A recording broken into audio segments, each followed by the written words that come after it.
last question comes from Eli. Eli asked, in a culture that often emphasizes immediate gratification, how can we teach patience and resilience to the younger generations? Ooh, Mr. that's a good one. Soon-to-be dad. Dude, so I had this thought recently, actually, about, all right, I got a baby boy coming into the world. And of course, I'm naturally going to want to take care of him and give him what he needs, meet his needs, exceed his needs.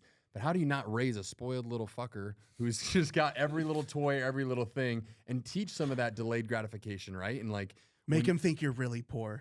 But it's so true. I feel like in the world we live in today, with social media, with everything, it's like the easy button, self-gratification. They want it now. Nobody wants to put in the work. And yeah, how do we build that resiliency and instill that into our younger generation? It's been top of mind for me, and it's like borderline stressing me out a little bit, because it's like, I want to raise this kid obviously with standards and values, and I'm confident that we're going to do our best to do that. But you also want to give and provide for them. So that balance has been a thought that's come up in my head more recently.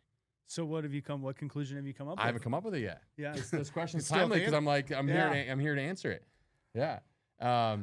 So there was something that my dad did with me back in the day, and he did it to like teach me work. At the time, it just made me like really upset because it was at the time I was like, this is such a waste of time. This is dumb. So my mom grew up in a small town in like east of Tucson called Wilcox. It's like a ghost town now. There's still people there, but my grandpa had a farm out there, and my dad sent me out there for the summer just to do like the most gruntiest of grunt work on that farm. And it was awful. Yeah. He did it to teach me hard work and everything. And out there in the sun of Arizona all summer, just like I learned how to drive stick shift from that out there. So that was good, even though no one drives stick shift anymore. But it did teach me this perspective of just like this hard work of just like I said, putting those blinders on and just focusing and doing it through it. Because there was one thing, it was like 300 feet of this concrete ditch that they used to like irrigate farms. And it was like just filled with mud and dirt, and he wanted it gone. So I dug out the dirt through the whole trench and then broke the concrete. Yeah. And then we drove this tractor. I'd pick up the chunks of concrete, throw it in the bucket, drive the tractor, dump it in this like dumpster thing, and then come back and just do that for like 300 feet. Yeah.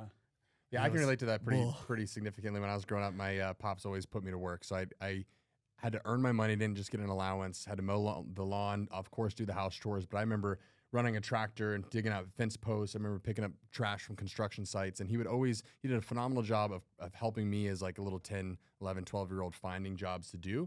But he would drop me off, come pick me up at the end of the day, and like literally make me go earn the money that I was getting. And that definitely instilled a sense of work ethic in myself. That Do you remember that feeling though of like after you were to like dig out that fence post, or like was there ever a time when you looked at like this huge daunting task of even landscaping kind of deal? You looked at the completed thing, you're like, damn, I did that whole thing. Yeah, feel accomplished. Yeah. You feel amazing. You feel so accomplished when you get finished with it. Yeah, that was the sense of biggest feeling I remember taking away from it. I think belief is a shitty substitute for an experience. What you guys are just talking about right now is experiences that taught you something. 100%. You know, have you guys ever heard of the marshmallow test? Oh, is that the patience? Yeah. So you can Google it, and there's like videos. It's fucking hilarious to watch, actually. So I highly recommend you just go to YouTube and type in marshmallow test. But the premise is this. They put a young kid, 8, 10 years old, whatever it is. Maybe he's even younger, maybe 6, 8, whatever. But a young kid in a room by himself. There's nothing in the room. And you come in and you say, okay, here's a marshmallow, and you can eat this now if you want. Or if you wait 10 minutes, I'll come back and I'll bring you 2. And there's like these videos of them, the kids like pick it up, they'll like look at it, they'll like lick it, put it back down. Like some people just fucking mow it down right away. Like they don't even care, right? And what's really interesting is they've directly linked delayed gratification to achievement. And the longer that you can delay gratification, the greater likelihood of success and achievement in other areas of your life. Which is scary to think about what that means for today. Because today, everybody wants instant gratification. Yeah. And, you know, we've talked about this before. All of my biggest mistakes, like if we just think about in business or in finance, like all of my biggest financial mistakes have come because I was trying to get instant return, instant gratification, short-term results. Whether it was like a business decision that I made, an investing decision, And then even to some degree in life, Mhm. you know, it's like, if I look back at all of the times that I paid a really large dumb tax, I was trying to get immediate results or quick results. So yeah, how do you get away from that? I think the first thing you do is understand that it's there and it's pervasive, you know, and I notice myself even like I'll be training myself to like be patient, but then in another area of my life, things come easy. And then it kind of perverts the patience that I'm creating because I'm getting it, you know what I mean? And so it's, I think now more than ever, it's just a balancing act. But I think if you were to say, how do you create patience in someone? What would you do? Well, you would make sure they don't get things very quickly. You would make them work for it.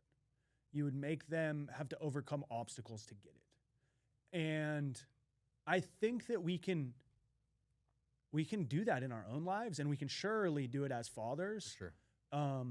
But we just have to have the willingness to like push the experience out or work for it, and then hold our sons, daughters accountable to it. Starting with the awareness, I think that's spot on. It's funny you mentioned the marshmallow test, and I have a pretty awesome memory. I think I shared it with you previously. And my dad essentially gave me the marshmallow test with finances without knowing about the marshmallow test. Oh. But it was one of the, it's a core memory I have. I was like 6 years old, and we go down to the bank, and he's like, all right, Spence, we're going to open up a savings account. And I literally have the deposit book still to this day. It was Bank One before Chase bought them up. And they have my little chicken scratch 6-year-old handwriting. And I deposited like $6 into my first checking savings account. He, of course, was on the account because I was 6 years old or whatever. But $6. And what his rule was for that short period of time was that if you save this money, if you earn this, first I had to go earn the money through chores or through lawn or whatever. But if you go to the bank and you save it, I will match that $6. And so your 6 will turn into 12. And he did that to instill delayed gratification of if you invest and save your money, it will grow versus going and spending that $6 on some fucking Skittles or something, right? And so I have a checkbook since I was 6 to like 12 years old with my chicken scratch growing. $6, $4 deposit, $2 deposit, $12 deposit. Then they got a little bigger, and I worked jobs and started saving, and that was his way to match my money. I saved up enough money to buy my car, which is my 1969 Camaro that I still have today. And it was just an amazing lesson that he kind of shared with me to just display that if you have the discipline of delaying buying those toys and investing, that will grow into a much bigger reward, i.e. my muscle car. You know what I mean? Super Two cool. marshmallows. 2 marshmallows. Yeah, so I think if we distill down everything that we've said here, the way to do it is to design an experience that requires inputs before outputs. Right?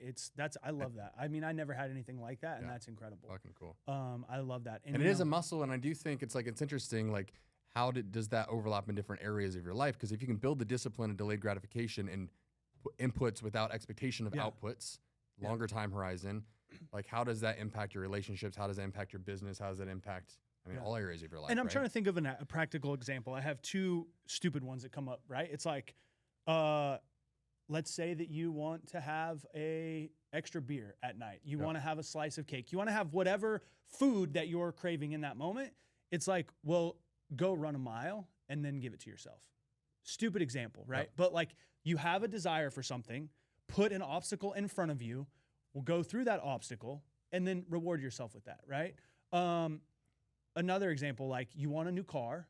Okay, well, create a roadmap that says I have to do A, B, C, and D, and I have to get my income or my savings or my credit card debt or all these things paid off.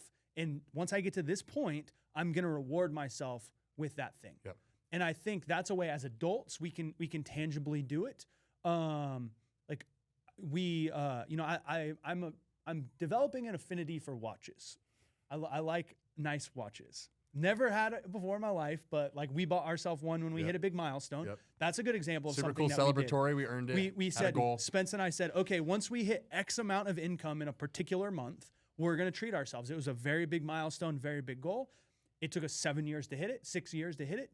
And after 6 years, we hit that goal, and we went and we bought ourselves a very nice celebratory gift, right? That's an example of delayed gratification. And now I'm like, damn, I want another one. Right? And so I was We'll hit another milestone. I was literally like looking at watches not too long ago, and it was expensive. And I was like, you really should not do that right now.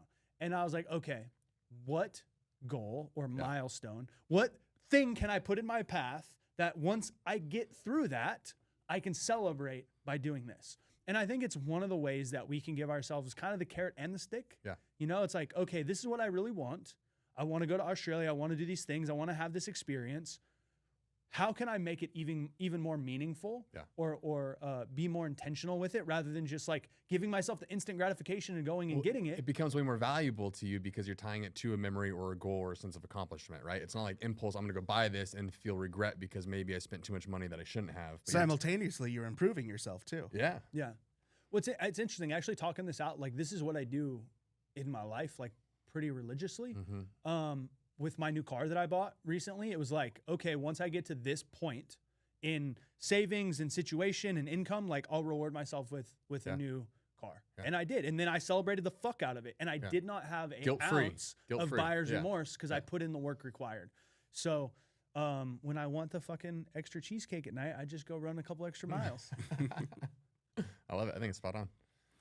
Yeah. I think it takes a little more than a couple extra miles, though, to work off the calories of a cheesecake. Dude, cheesecake is dense. Yeah. I think lifting would equal more of the cheesecake than.